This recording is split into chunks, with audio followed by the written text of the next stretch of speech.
두 개 했어. 첫째, 토지제도.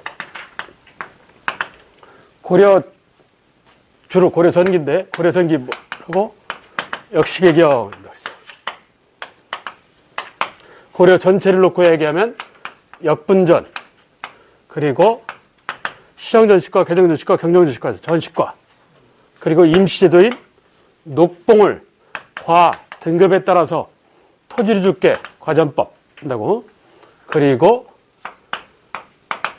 이건 곧바로 해결이 나니까 과 등급에 따라서 토지 주는 법 과전법. 이건 실제 조선제도야. 그래서 고려 전체를 놓고 얘기하면 역전녹과. 근데 중요한 건 역시개경이야. 고려 태조왕건이 공신전의 성격을 보이는 역분전, 그리고 인품과 간품에 입각한다는 시정전식과 전국대상. 그래서 이론적으로는 전식과는 다 전국대상이야. 실제는 경정전식과는 현직관리한테 주기 때문에 아무래도 왕권이 강하다는 얘기니까 경기 이렇게 바뀌는 거고, 그러니까 이 원칙과 실제는 약간 차이가 있어. 그리고 개정전식과는 18품계에 따라서, 경정전식과 18품계에 따라서 이렇다고. 그러면 굳이 이걸 왜 요대로 하느냐? 이미 18품계인데 요건 전현직을 대상으로 하는데, 요건 뭐라고? 현직관리를 대상으로 하기 때문에. 현직관리를 대상으로 한다는 건 나한테 충성을 맹세한 이 소리야. 그러니까 당연히 왕권 강화지. 그리고 개정전식과는 무신 차별. 그렇지? 그래서 경정전식과는 문무 차별을 완화하였다. 이런다고. 그리고 또 전식과에는 뭐가 있다고? 별정직 한 외과가 나온다. 그리고 경정전식과는 한 외과가 어떻게 했다고? 없어졌다. 왜? 전식과 안에 들어갔기 때문에. 이러는 거야. 이거 설명하는데 5, 60분 걸렸어. 토지제도, 여러분 이해하게 하려면 토지제도 갖고 한 3시간 해야 할걸? 그래야 알아들을걸? 나는 그런 시간이 없어. 그리고 두 번째, 화폐론. 고려에서 조선조 전기까지는 화폐가 널리 쓰이지 않더라. 왜? 자급, 내가 지급, 자족, 내가 만족의 농업사임으로 이런다고 했죠. 그런데 이 말 밑에 숨어있는 말이 뭐라고? 상공업 발달, 화폐유통, 도시 발달은 붙어다닌다. 이 경제의 법칙이다. 이 두 개 얘기했어.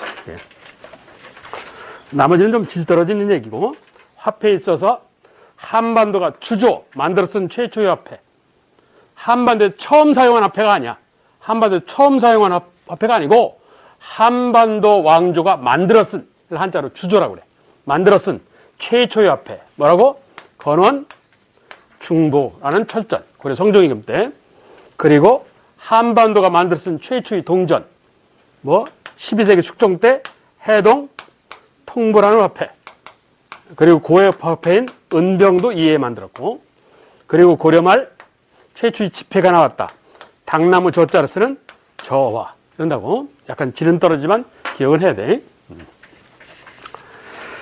그리고 고리대. 비싼 이자. 500원 빌려주고 5,000원 받고 이러는 거. 이건 삼국시대 이래로 계속 나타나. 오늘날까지. 고리대의 성행과 보위 발달 이러는데, 고리대의 성행, 지배층에 의해서, 가진 놈들에 의해서. 그래서 고려 성종 경종임금이 두 번째 보시면 고리대 이자를 이식이라고 그래. 한자로. 이자라는 말은 일본식 표현이고. 그래서 고리대 이식, 이자 제한법.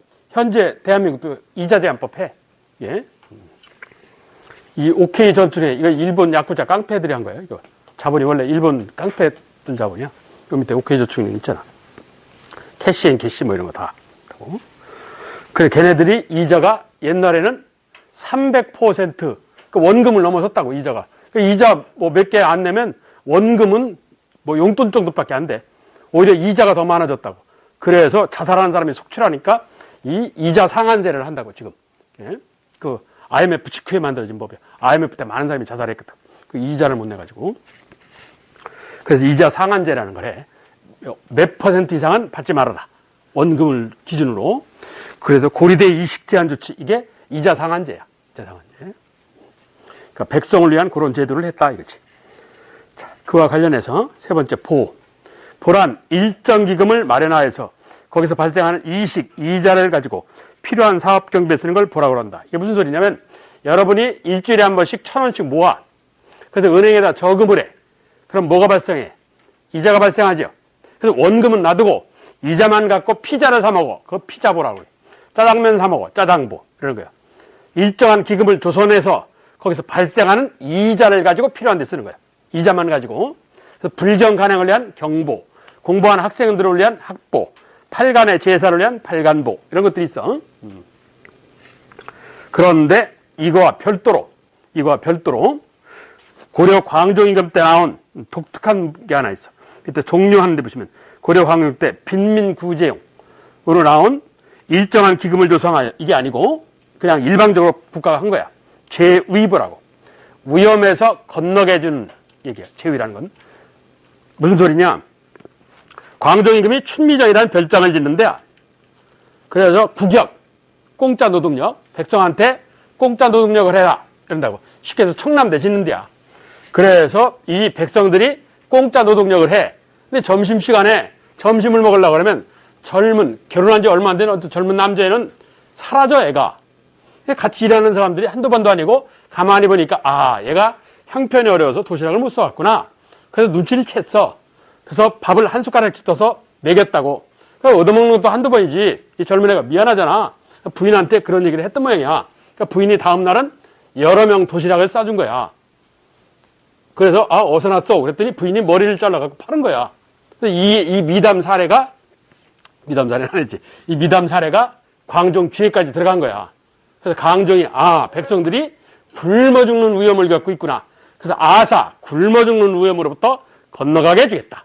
그래서 실시한 게 위험을 건너게 해주는, 뭐라 그래? 제위보. 이러는 거야. 이건 뭐 일정 기금을 조성하여. 이거하고는 관계가 없어. 관계가 없고, 그냥 이름만 같이 보자가 들어갔기 때문에 제위보라는 광종 때 빈민 구제책이 있어요. 아사자, 굶어 죽는 아사자를 막기 위한 제위보라는 게 존재한 적도 있다 하는 얘기야. 그리고 그 밑에 무역 활동하는 건데, 그 첫 번째는 지도는 그건 참고로 보시고, 오른쪽, 내가 필요한 건 오른쪽 칸박스 안에 있는 지도야. 원래 여러분이 할 일인데 답답해서 내가 하는 것이. 거기 보시면 거기 칸박스가 복잡하면 위나 아래 이렇게 찾아보기, 일종의 범례라고 그래서 찾아보기 하는데, 거기 위에 교통로 이렇게 돼 있지. 자, 옆에 여백에다가 거기 교통로에 관한 얘기야. 교통로 이렇게 써.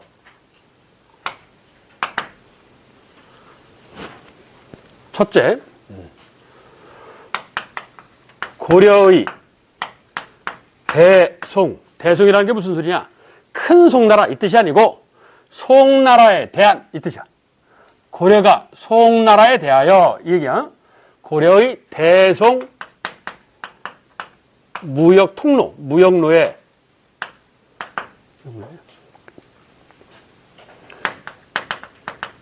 육상이 아닌, 육지가 아닌 해상 활동이, 바다로 나아가는 활동이 활발한 이유. 첫째, 그 지도를 놓고 질문하면 이걸 물을 수 있어. 거기 보시면, 지도를 보면 고려의 수도가 개성이야. 개경하는 개성에 흐르는 강이 유명한 예성강이라는 강이 있어. 예성강이라는 강에서 70리를 올라가면 병난정이라는 정자가 있었어. 그래서 거기 포구를 병난포라고 그래. 혹은 병난도 이렇게도 부르는데, 자, 그게 고려의 국제무역항이야. 국제무역항은 수도 서울에 들어가는 게 목적이기 때문에 항상 수도 인근에 있는 거야. 수도 인근에. 그래서 거기 병난도에서 실선이 중국 쪽으로 퍼져나가는데 육지를 통해서 가는 게 아니라 바다를 통해서 가죠. 그 얘기야. 당신은 산업혁명을 하기 전이라 전기기간, 바다 해풍이, 바닷바람, 태풍, 해풍이 불면 사람이 손을 안 만져도 못 이겨요. 이게. 그래서 몇 번 이게 파도를 타다가 물속으로 들어가는 거야. 이게 완전히 목숨 걸고 가는 거야. 그럼 보다 길은 멀더라도, 물론 바다를 질러가는 게 빠르지. 빠른데 바다를 질러가다 보면 태풍을 만난단 말이야. 해풍을 만난다고, 바닷바람을. 그런데 그게 그 목숨을 걸고 가는 거야.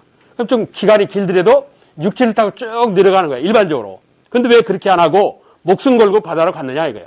얘들도 육지로 가고 싶지. 뭐 자기 목숨이 파리 목숨도 아니고. 근데 육지로 가려다 보면 누구를 지나가야 되냐? 거란족, 여진족을 지나가야 돼. 그럼 거란족, 여진족이 못 가게 한 거지. 가게 했으면 저 바다를 통했겠냐고.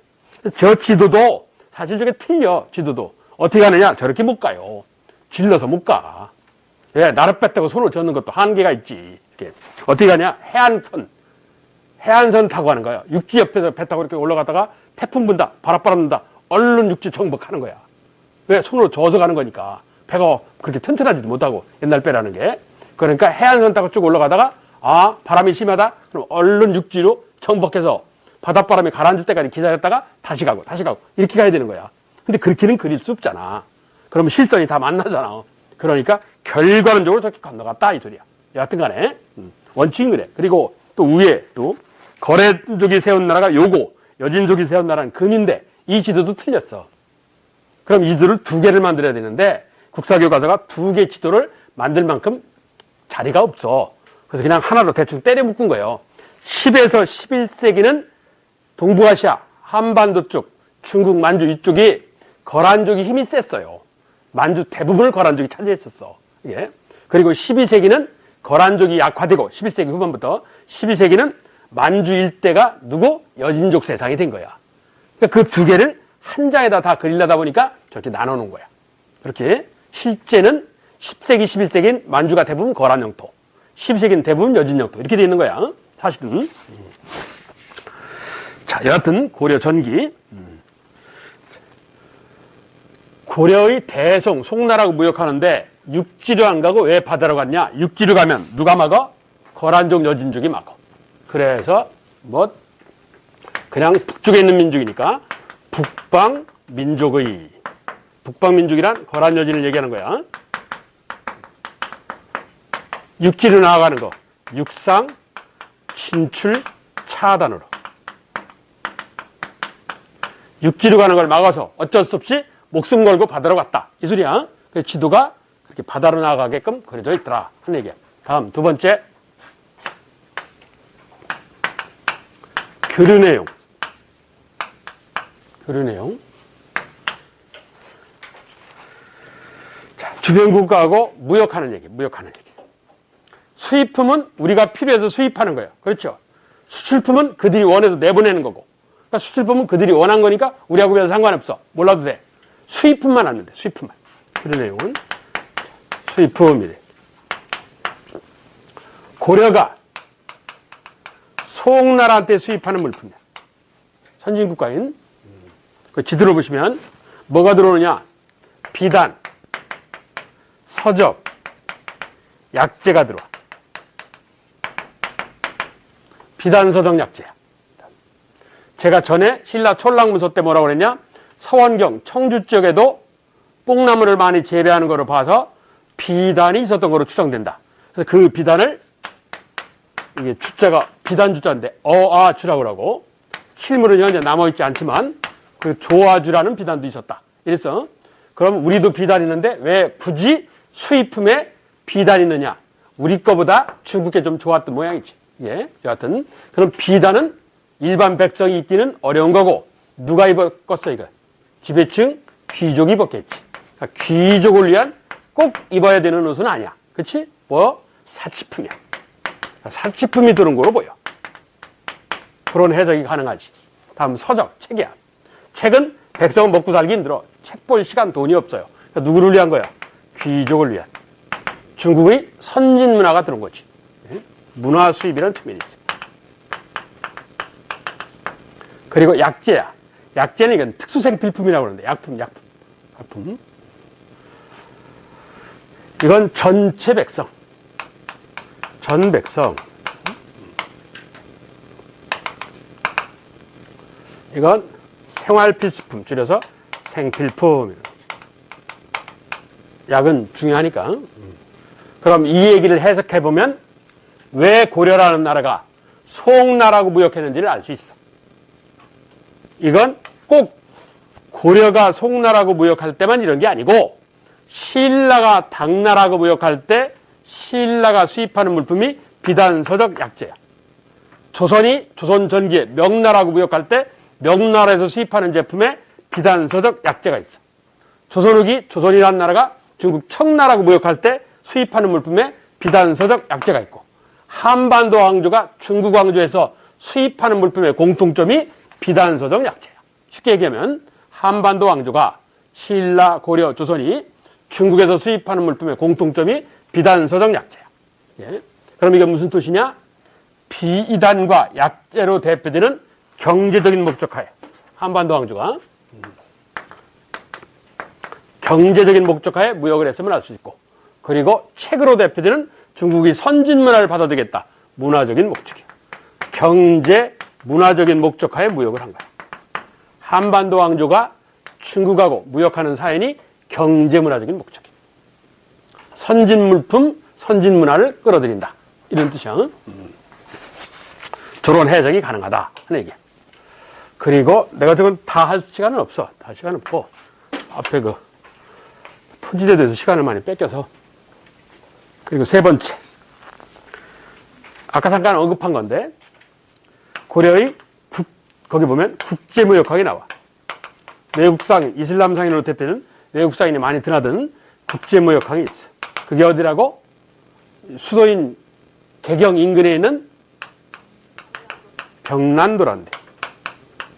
병난이라는 건 푸른 물결이 넘치는 나루터, 이 뜻이야. 단어 뜻은 그런 건데, 하여튼 병난도라는 현재 대한민국의 국제무역항이 어디냐? 대표적으로 국제무역항은 수도 인근에 있는 게 법칙이라고 있잖아. 어디야? 인천항이야, 인천항. 근데 지금은 경제가 발달해서 정치적인 국제무역항 인천항, 경제적인 국제무역항 부산항, 이렇게 구분한다고. 여하튼 대표 국제무역항은 현재 인천항이에요. 여하튼 간에 고려는 뭐라고? 병난도. 통일신라는 뭐라고? 수도가 경주니까 경주 인근에 울산항. 그런다고. 통일신라의 국제무역항 울산항, 고려의 국제무역항 병난도, 현재 인천. 이래. 그 이외에 하단에 보시면 누구도 드나드는 것 같아? 아랍 상인들도 드나드는 것 같아. 그렇지? 거기 아라비아 상인 이렇게 돼 있잖아. 그 위에 이거 말고도 몇 개가 더 있는데 뭐 다 할 시간은 없고, 특히 이 두 가지가 핵심이야. 교통로 교류 내용 해석하는 게, 이렇게 고려 경제사에서 중요한 게, 가장 중요한 게 토지제도, 역시개경을 대표되는. 두 번째, 자급자족의 동업사임으로.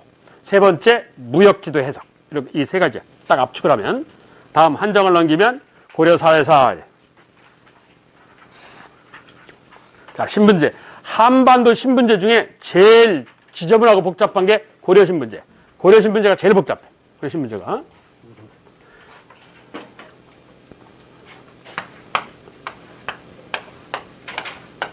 삼국시대 최고 지배계층 귀족, 농민, 상인, 수고업자는 생산직종서자, 평민, 그리고 정복당한 나라의 백성들, 천민. 이렇게 세 신분이야. 그랬는데 삼국시대 이렇다고 신라가 삼국을 통일하면서, 즉 고구려 백제를 멸망시키는 과정에 너희 고향같이 생각하고 살아라 해서 일부 백성들을 집단 마을을 만들었어. 평민은 평민인데 하급 평민 마을이 나와. 하급 평민이 너희 고향같이 생각하고 살아라, 향, 그리고 부곡, 이런 거야. 평민은 평민인데 하급 평민에 해당하는 애들이 삼국 통일, 통일신라 때 나왔어. 통일신라 때. 이러한 통일신라 말기에 왕권이 급격하게 약화되면서 지방을 근거지로 하는 세력자가 등장했어. 그걸 호족이라고 그래. 호족은 신분이 아니야. 정치용어야. 귀족도 호족할 수 있고, 평민도 호족할 수 있어, 천민도 호족할 수 있어. 조건만 맞으면. 그 조건이라는 게 뭐냐? 보디가드, 사병이 많아야 돼. 그리고 사병을 먹여 살릴 만한 대토지를 갖고 있어야 돼. 그리고 개혁사상인 선종사상을 지니고 있어야 돼. 이런 조건들이 맞아야 호족이라고 그러는 거야. 이런 조건들이. 이건 정치용어지 신분하고는 아무 상관이 없어. 후기는 혼란스러우니까 지방 분권적 성격을 갖고 있는 청주호족, 충주호족, 이런 호족들이 등장한단 말이야. 지방에서 힘 있는 자들이. 그래서 신라 말 사이가 혼란스러워. 그래서 호족 중에 송악, 개성호족이 이 신라를 무너뜨려버리고 새로운 국가를 세우지. 그게 뭐라고? 고구려를 계승한다는 고려라는 나라야. 이게. 그러면서 최고 지배층 귀족. 그리고 귀족은 귀족인데, 귀족은 귀족이야. 사실 귀족은 귀족인데 하급 귀족이 하나 나와. 그러니까 이걸 편의상 중간 계층에서 중류층이래. 그리고 생산직종사자, 오늘날 역사학계가 양민, 양민이나 평민이나 같은 거야. 예? 그리고 천민. 이렇게 네 개로 고려 신문제가 복잡해져. 예? 고려는 이렇게 신문제가 네 개야. 자, 요 네 개의 신문제 얘기야. 그 116페이지. 고려사의 특징. 고려는 신라보다는, 그래서 신라가 생략된 거예요. 신라보다는 개방화된 사회다. 약간의 신분 상승이 가능하더라, 이게. 신라는 태어난 대로 죽는 거야. 신분 상승 불가능해요. 그냥 나는 우리 집 아버지가 노비다. 나도 노비 되는 거야. 우리 아버지가 마당 청소한다. 나도 마당 청소. 일평생 마당 청소해. 10살 때도 마당 청소, 20살 때 마당 청소, 60에도 마당 청소, 80에도 마당 청소. 승진도 없어요. 얼마나 따분하겠어. 그렇잖아? 그러니까 신분 상승이 불가능한 사회가 신라 사회야. 폐쇄 사회란 말이야. 근데 고려는 약간의 신분 상승이 가능한 사회야. 고려는. 조선만은 못하지만, 그래서 신라보다는 개방화되었다. 그런 말을 쓰는 거예요. 신라보다는 신분 상승이 약간 가능하다. 뭐가 대표적인 예가 있다. 뭐요? 과거. 과거. 시험 보는 과거를 통한 신분 상승이 가능해요. 그래서 고려사회는 한 집안에 몇십 명, 몇백 명이 뭉쳐 살아. 대가족 사회를 형성한다. 두 번째 보면, 그리고 본관. 본관이 뭔지는 알죠? 이게 고려 태조왕건 때 나온 거야. 국가가 노급시급이라고 그래서 노동력 증발권인, 그 노급시급은 전에 신라 경제사 때 얘기했어. 토지제도. 노동력 증발권까지 있는 토지를 업이라고 그랬지. 그 중에 관리한테 주는 이 노동력 증발권 있는 토지는 뭐라고 한다고? 녹봉 형태, 녹봉 월급, 월급 형태로 줬다 해서 뭐? 노급 이러는 거야. 그리고 아까 역분전과 비슷한 거야. 국가에 공로를 세운 사람한테 주는 뭐? 밥 먹고 살아라. 시급이라는 것도 있어. 그 일종의 공신전이야, 시급은. 자, 그래서 읍이라는 토지는 노동력 증발권이 있는 거고, 전이라는 토지는 노동력 증발권을 없고 세금 받아 먹을 수 있는 권리. 그걸 뭐라고 한다고? 수조권만 있는 거고. 이러는 거야. 그래서 읍이라는 토지가 중요해. 수조권뿐만 아니라 노동력 증발권까지 있는 토지를 읍이라 불러요. 노동력 증발권이 없는 건 그냥 전이고. 그러면서 고려태조왕건이 이 노급제도를 없애. 예를 들어 청주한 씨는 원래 집이 충주야. 충주대학교 있잖아. 충주에 가면. 충주대학교 옆에 주덕이라는 데가 있어요. 원래 본뿌리가 주덕 사람들이야. 원래 충주 쪽 사람들이야. 청주 사람들이 아니에요. 그런데 고려태조왕건 때 그 선조한테 어디를 줬느냐? 여기 상당군 땅을 줬어요. 상단상선 있는데, 상당군이라고 그러는데, 상당군 땅을 줬어요. 그래서 이 청주에 뿌리를 내린 거야. 그래서 나중에 한명회가 상당군이라는 칭호를 받는 거야. 예? 광해군 이런 것처럼 상당군 이런단 말이야. 그래서 거기에 뿌리 내리고 살았어. 그래서 본뿌리 하는 뜻에 이걸 뭐라고 그래? 본관 이런 거야. 경주김씨, 경주 땅을 이러는 거야. 광주김씨, 광주 땅을 이런 식이야. 그 본관이라는 개념이야. 고려태조 왕건 때 나온 거야. 예? 그리고 이 고려시대부터 일반 백성, 평민도 성이라는 건 뭐야? 할아버지, 아버지, 아들이 거기 뿌리 내리고 사는 거야. 예? 그래서 성을 사용하기 시작해. 그래서 성명 이러잖아. 이름만 있었는데 성이 생긴 거야. 일반 백성들이. 그래서 성명이라는 게 생긴 거야. 자, 그중 귀족이야. 이번에는 귀족. 밑에 해놨는데 고려 전기를 대표하는 귀족 문벌귀족, 고려 후기를 대표하는 귀족 권문세족. 이 둘 간에 공통점이 있어. 이건 포인트가 이거예요.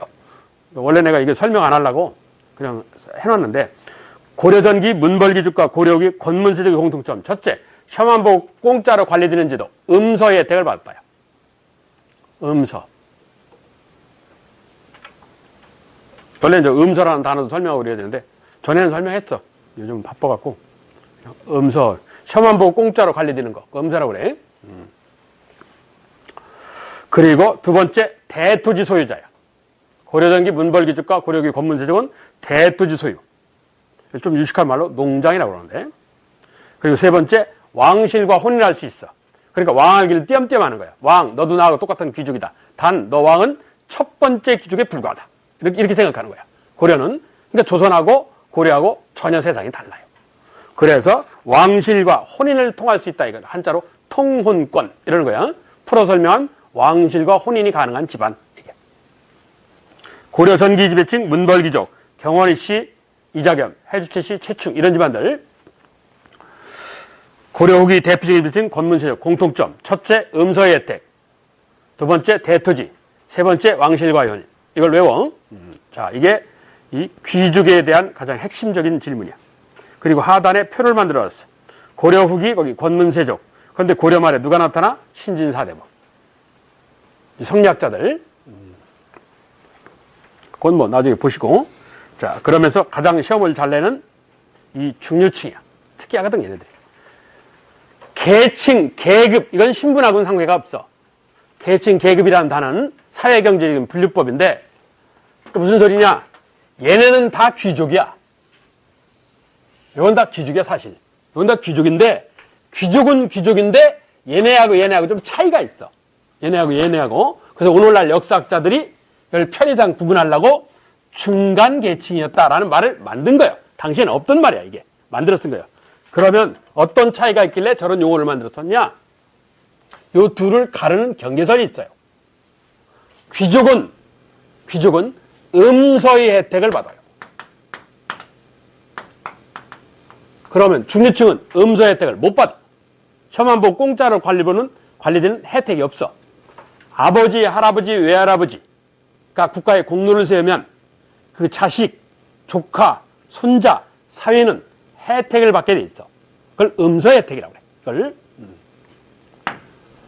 그 음서 혜택을 받을 수 있는 애들은 귀족, 중류층은 못 받아.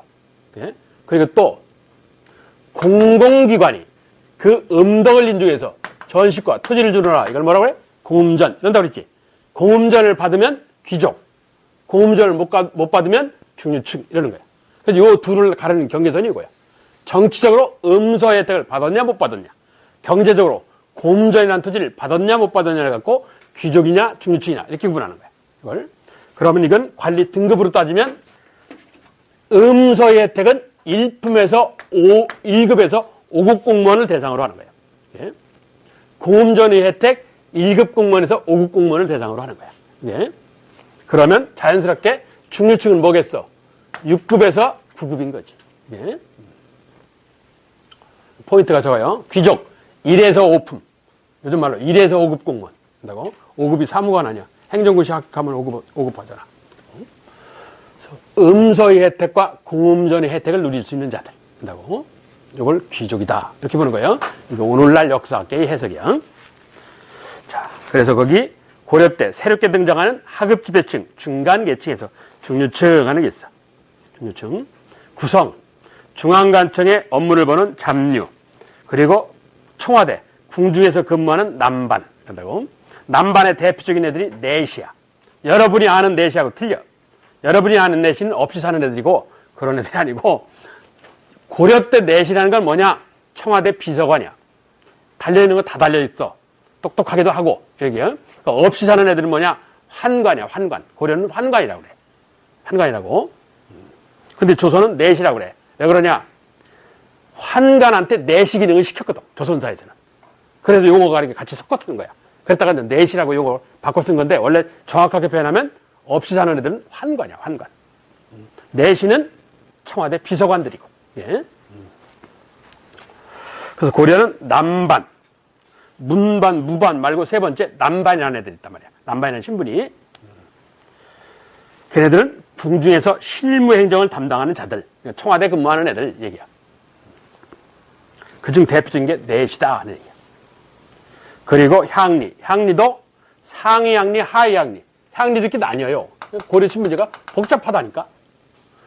중류층의 가장 대표적인 게 향리야, 지방 세력자. 근데 향리 중에 일부 향리는 과거를 봐서 중앙 귀족으로 올라갈 수 있어요. 그런데 일부는 못 올라가. 향리가 두 개로 갈라지는 거야. 예? 그래서 상위 향리는 과거를 봐서 중앙으로 올라갈 수 있고, 그리고 일부는 못 올라가고, 이런 거예요. 상당히 복잡해. 그래서 이 고려 신분제도 제일 중요한 게 뭐냐? 향리에 관한 질문이야. 향리에 관한. 자, 거기 정리를 해놨어요. 거기 고려 향리의 역할. 신라말 중소 호족 출신. 신라말에 토착 호족 출신이다.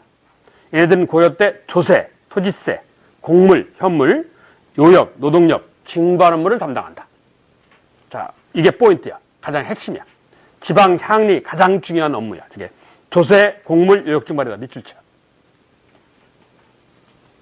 그래놓고 기본 업무 이렇게 써. 기본 업무. 괄호 열고 지방의 실제 지배층. 지방을 실제 지배하는 계층이 이 향리야. 뭐 때문에? 저것 때문에. 백성하고 관계는. 백성한테 엄청난 영향력이 있다고. 저것 때문에.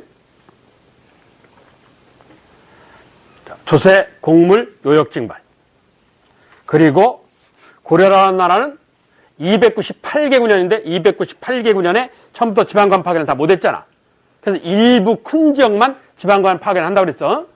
큰 군에만 해서 주군, 큰 현에만 주현 이랬단 말이야. 지방관 파견된 군은 주군이라고 그러고 지방관 파견된 현은 주현이라고 그래. 보령군 뭐 여러분 알만한 데가 어디 있나? 음성읍, 읍이 현이요. 읍이 현. 예? 요즘 읍 하는 거예요. 그게 이 한자식으로 현이라는 거야. 그래서 군현 이러잖아. 그 현이 읍인 거야, 이게. 그래서 군현제 이런다고. 그러니까 군은 군수. 그렇지? 현은 요즘 말로 하면 읍장이지. 옛날에 현령 현감이라고 그랬는데. 군현제. 신라 지중왕 때 이래로 계속 쓰는 거야. 자, 그러면서 거기 이 지방관이 파견된 데는 주군, 주현 이래. 그럼 지방관이 파견 안 된 데는 주현에 소속되어 있다. 이론적으로만. 그래서 뭐라고 그래? 속군 혹은 속현 이런단 말이야. 그럼 속군, 속현은 누가 지휘통솔 하느냐? 형식적으로는 주현 지방관의 지휘통솔 해. 형식적으로는. 근데 실제는 향리가 알아서 해. 지 동네 지가 알아서 해요. 예. 그래서 거기 자 고려 향리 역할하는 속현 물론 속군도 포함된 거야. 속군, 속현을 지휘통솔해. 그리고 특수행정구역을 통제한다. 특수행정구역이란 향소부국이야. 향소부국도 지휘통솔을 해. 그러니까 그 동네에서는 힘센 사람이에요. 이 향리라는 사람이. 그리고 또한 지방군 중에 노동부대를 지휘통솔해. 목수 이런 애들. 이 향리는 그럼 뭐냐? 공무원이냐? 공무원이 아니에요. 동네 유지야. 공무원이 아니야. 근데 국가로부터 부탁을 받아서 국가 업무를 해준 거야. 그럼 반대급부가 있어야 할 거 아니야? 그래서 국가로부터 고생 많다 해서 밖에서 노력을 다했기 때문에 품위 유지하라고 토지 줬다. 그럼 뭐라고 그래? 외역전. 이런 거야. 외역전을 받아요. 자, 거기다 몇 줄째. 향리는 뭘 받는다고? 외역전식과 외역전이라는 토지를 받아. 그런데 이게 조건이 있다고 그랬지. 아버지가 향리인데 자식이 뭐를 해야 돼? 향리를 해야지만 세습이 돼요. 이 토지가. 자, 그럼 얘네들 이렇게 혜택만 있냐? 통제도 받아. 긴 사심관의 통제를 받아요. 긴 사심관은 전에 설명했어. 그리고 일부 향리는 과거를 통해서 중한 귀족으로 올라갈 수 있다. 누구? 상위 향리. 아까 이랬어. 자, 그게 향리에 관한 모습이야. 고려 신분제도 제일 중요한 게 향리에 관한 얘기야. 지방 세력자, 동네 유지인데 국가로부터 부탁을 받아서 지방 관청의 업무를 봐준 사람들이야. 공무원은 아니야. 자, 그리고 일반 양민, 생산직종사자, 평민인 거지. 신라는 평민, 고려는 양민, 조선은 상민. 오늘날 역사학계가 그렇게 구분하는 거야. 현재 오늘날 역사학자들이 나라 구분하기 위해서 구분한 거야. 다 평민이야. 다 똑같은 얘기야. 농민, 상인, 수급자 얘네들 얘기야. 자, 고려 주, 부, 군현에 거주하면서 농업, 상업, 광업에 종사하는 일반 백성들. 그중 농업에 종사하는 일반 백성의 대표적인 애들 백정이라 한다. 고려 백정하고 조선 백정하고 틀린데 고려는 일반 평민으로 농업에 종사하는 농민들을 백정이라고 불러요. 조선은 천민이고 백정이 전혀 달라. 예? 그렇게 되는데 이유가 있는데 그건 나중에 기회를 타면 설명해 줄게. 자, 백정 주부군현에 거주하는 일반 농민으로 조세, 공납, 역의 의무가 있다. 그리고 아까 얘기한 향소부국, 특수행정구역민, 집단마을, 그리고 역의 주민, 진의 주민, 그리고 장처는 몰라도 되고, 그 진만 하나 설명할게. 여러분 알만한 진이 있어. 어딨냐? 요 인근에. 역은 육로교통지역이고, 진은 수로교통지역이야. 수로. 배 타고 다니는. 그럼 뭐겠어? 요 인근에 유명한 진이 있다니까? 무슨 진? 아니, 진짜 쓰는 지명이 있어.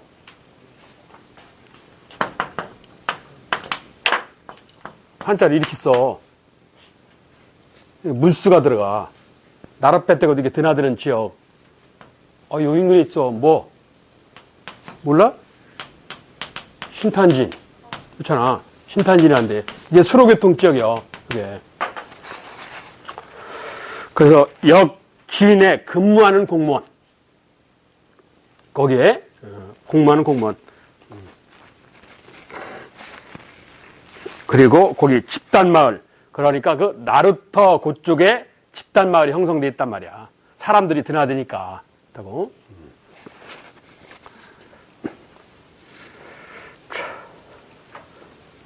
그리고 소는 고려 때 처음 나온 건데 수공업자 집단마을, 광업에 종사하는 사람들 집단마을. 고려 때 처음 등장했어. 신라 때는 향과 부곡은 있었는데 소가 고려 때 나왔어. 소가. 그래서 향소 부곡 이러는 거야. 이건 뭐 시간 지나면 여러분 자 봐라. 내가 굳이 설명 안 해도. 자, 그래 합쳐서 향소 부곡, 역진 이라는데 그냥 향소 부곡이라는 게 편의상. 자, 그 특수행정구역 일반 농민인 백정보다 조세 부담이 과중 무겁다. 누가? 그 특수행정구역민이. 왜? 일반 백정하고 똑같이 세금을 내야 돼. 조세, 공납, 역의 의무가 있어. 그런데 저 특수행정구역민은 그거에서 끝나는 게 아니라 1년에 한 번씩 몸값을 내야 돼. 그건 신공이라고 그래. 1년에 한 번씩 몸값을 내야 돼. 일반 백성은 백정은 이런 의무가 없단 말이야. 이게. 그래서 특수행정구역민은, 즉 특수행정구역민이라는 향, 소, 부곡, 역, 진 이런 사람들 일반 농민하고 똑같이 세금을 내고 앤드 거기다가 신공이라는 몸값을 내더라. 그것도 이들은 마음대로 이사를 못 다녀. 타 지역에 이주하는 게 금지되어 있어. 그러니까 그 땅에 묶여 있는 사람들이야. 예? 그래서 그 향소 부곡민은 고려 신문제가 복잡하다니까. 향리도 이렇게 나뉜다고 그랬지. 그러면 이게 일반 양민도 나뉘는 거야. 어떻게? 이렇게. 일반 농민인 백정이 있고, 그리고 여기 마음대로 이사를 못 다니는 특수행정 구역민, 즉 불황민이 있어. 이렇게. 양민은 양민인데 하급 양민인 거지. 얘네들은. 양민도 이렇게 나뉜다고. 고려가 신문제가 상당히 복잡해. 예. 그래서 대체적으로 얘네들을 뭐라고 그러냐? 신량역천이라고 그래. 신분은 양민이나 역할은 천민하고 똑같아. 3대 협정, 힘든 일을 하는 거예요. 신분은 양민이나 하는 일은 천민과 비슷한 일을 하는 거야. 이걸 신량역천. 그래. 얘는 조선조까지 존재를 해. 이 신량역천이라는 단어는. 그래서 그 밑에 보시면 신량역천. 신량역천의 내용은 뭐 별 필요 없고, 신량역천이 고려 때 나왔다. 이렇게만 생각하면 돼. 자, 이게 양민, 생산직종사자야. 그리고 천민. 천민에 해당하는 건 관청소속노비, 공노비, 군거를 포함해서 개인소속노비, 산업이, 그리고 도살업에 종사하는 화청. 고려는 도살업 종사자를 화청이라고 그래. 거란족, 여진족 중에 잡힌 애들. 걔네들은 도살업 종사자를 하는 거야. 걔네들이. 그리고 제인. 이것도 거란족, 여진족 애들 중에 잡힌 애들. 이런 애들이요. 그리고 천민의 가장 많은 인원이 노비지, 노비. 노비는 밑에 봐봐. 매매, 상속, 증여의 대상이다. 물건이죠. 인간이 아니야. 매매, 팔아먹을 수 있고, 상속, 자식한테 유산으로 넘겨줄 수 있고, 증여, 그냥 줄 수 있고, 너 가져. 이런다고. 이런 뿔 없는 황소지. 그렇잖아? 황소인데 뿔이 없는 것 뿐이야. 이게 노비는. 그래서 재산으로 인식되었다. 고려 성종임금 때 이 노비에 관해서 정부가 정해놓은 원칙이 있어. 조선까지 통용되는. 엄마나 아버지 둘 중에 하나가 천민이면 그 자식은 천민이 돼야 돼. 이걸 뭐라고 그러냐? 일천즉천이라고 그래. 일천, 하나가 천하면 즉은 이꼴이요. 이꼴 천하다요. 엄마나 아버지 둘 중에 하나가 천민이다. 그 자식은 볼 것 없이 신분이 천민 되는 거야. 그러니까 일천즉천의 원칙이라고 불러. 조선도 이게 먹히는 방법이야. 그런데 이런 경우. 자, 두 번째.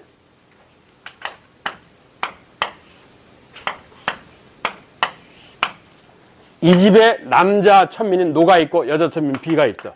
이 집에 남자 천민 노가 있고 여자 천민 비가 있어. 그래 이 집에 남자 천민 노하고 이 집에 여자 천민 비하고 관계를 가졌어. 둘 사이에 애가 나왔네. 아까 재산으로 인식된다고 그랬잖아. 그러니까 노동력이란 말이야. 이게 노동력. 그럼 이걸 누가 가질 거냐? 이해를. 이게 말썽이 생기잖아. 신부는 천민이야. 엄마 아버지가 천민이니까 둘 다 당연히 천민이야. 둘 중에 하나만 천민이어도 천민인 판에 엄마도 천민, 아버지도 천민이면 그 자식은 당연히 천민이지. 그러니까 신부는 당연히 천민인데 소유권 문제야. 소유권 문제. 이게 재산으로 인식되니까 이 나온 자식은 누구 소유인지 아는 얘기야. 소유권 분쟁에 가는 거야. 그걸 뭐라고 써냈냐? 천한 자의 자식은 누구를 따라가냐? 엄마 주인이 갖는 거야. 뭐? 엄마 따를 숫자. 엄마 주인 소속이다. 이걸 천자수모원칙이라고. 이걸 소유권 분쟁을 얘기야. 자, 신분하고 관련된 건 일천직천이라고 그러고, 그리고 누가 갖느냐 하는 문제는 뭐라고 그래? 천자수모라고 그러는 거야. 천한 자의 자식은 계집종, 여자의 주인님이 가져라. 얘기야. 그걸 이 천자수모의 원칙 이런다고. 거기 쓰이는 말이 그 말이야. 자, 그래 이래서 이름은 있으나 성이 없고, 성이 없다는 것은 거기 뿌리 내리고 못 산다는 얘기야. 왜? 우리 집에 노가 있고 피가 있어. 둘이 눈이 맞았어. 지들끼리 주인님한테 허락받고 우리 살림 차리자. 그래? 지들끼리 약속을 했어. 근데 내가 술 취해서 친구들하고 술 먹고 기분 좋게 집에 들어왔어. 그랬더니 노하고 비가 와서 주인님, 왜 저희들이 눈 맞았는데 둘이 합쳐서 살면 안 돼요? 야, 너 남자애 짐 싸. 내 친구가 부산 살거든? 너 오늘부터 부산 가. 이러면 가야 돼. 그러니까 둘이 뿌리 내리고 사는 게 불가능한 얘기야. 이게 주인이 허락하지 않으면 불가능해. 결혼도 못 해요. 이게 완전히 물건이라니까, 이게. 그래서 부르는 이름은 있으되 뭐 성이 없어요. 뿌리 내리고 살지는 못해서. 그리고 국가소속은 국가에 대해서, 개인소속은 개인에 대해서 몸값의 의무가 있어. 신공의 의무가 있다. 그러나 인간이 아닌 관계로 국가에 의한 노동력 제공, 국역의 의무는 없어요. 이건 혜택을 주는 게 아니라 안 껴주는 거예요. 이게. 그 옆에다가 신공의 의무 이래봐. 옆에 여백에다가 신공의 의무. 자, 고려 신공의 의무는 누구라고? 특수행정구역민. 첫째. 두 번째 누구? 노비. 고려 때 신공의 의무 그러면 이 둘 중에 하나야. 특수행정구역민이든 아니면 노비든 이러는 거야. 그리고 밑에 조선 이래봐. 조선 신공의 의무야. 조선 신공의 의무는 누구냐? 특수행정구역은 없어져요. 조선조에. 조선 태조 이성계 때 없애. 그럼 누구만 남아? 신공은 노비만 남아. 조선조의 신공의 의무 그럼 누구의 의무요? 노비의 의무에 관한 얘기야. 노비의 의무에. 그런 차이가 있다고. 자, 그게 고려 신분제야. 가장 중요한 건 자, 정리할게.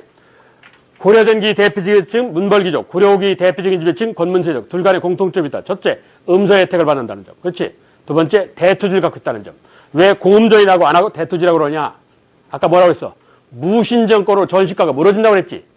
그래서 원나라 간섭기에 나오는 권문세족이 있었을 때는 전시과라는 제도가 없어요. 그래서 공음전시과 그러면 공통점이 안 된단 말이야. 권문세족이 있었을 때는 공음전시과라는 그런 제도가 없단 말이야. 그래서 그냥 대토지 소유 이러는 거야. 고려전기의 문벌기족, 고려후기 권문세족의 공통점 대토지 소유. 정치적으로는 음서의 혜택, 경제적으로는 대토지 소유, 사회적으로는 왕실가혼이라 할 수 있다. 귀족에서 이게 가장 중요한 얘기야. 다음, 중류층에서 가장 중요한 얘기는 누구라고? 향리에 관한 얘기야. 향리는 조세, 공납, 역의 징발 업무를 한다. 그래서 지방 실제 지배층이다. 이러면 얘네들은 국가로부터 뭘 받는다고? 외역전이란 토지를 지급받는다. 물론 토지를 지급받는다는 건 수조권을 받는다는 얘기야. 그게 향리의 가장 중요한 포인트야. 예. 그리고 일반 백성, 양민이라는데 그 양민. 양민은 신양역천. 신부는 양민이나 뭐 역할이 천한 자들이 존재한다. 이건 조선조까지 이어지는데. 자, 그리고 천민. 천민은 일천즉천 천자수모. 엄마나 아버지 둘 중에 하나가 천민이면 그 자식은 천민 신분이 되어야 한다는 점. 그리고 소유권의 경우 뭐 계집종 여자 비 한자로 비라고 그러는데 계집종의 주인님이 그 자식은 갖는다는 점 한다고. 자, 그게 각 신분에 관한 얘기. 이게 이 신분을 배경으로 한 거기 118페이지 고려 사회인데 여기서부터 이 사회사는 조선조 후기까지 이어져. 여기서부터 쭉 이어져. 아, 그렇게 해놨어. 내가 편성을. 그렇게 해놨어. 거기 보면 첫 번째 향도 하는 게 있지. 저게 삼국시대부터 조선조 후기를 지나 오늘날까지 이어져. 지금도 있어. 향도라는 게. 지금도 있어. 그리고 저 옆에 법률과 풍속 하는 것도 그렇고, 그리고 밑에 7번째 고려성지 하는 것도 저것도 이 조선조 후기까지 이어지는 얘기야. 이게. 그래서 이 고려에서부터 여기는 조선조 후기까지 이어지는 얘기에 관한 거야. 이게. 잠깐 쉬었다가 그 얘기를 할게. 그 향도 하는 것부터.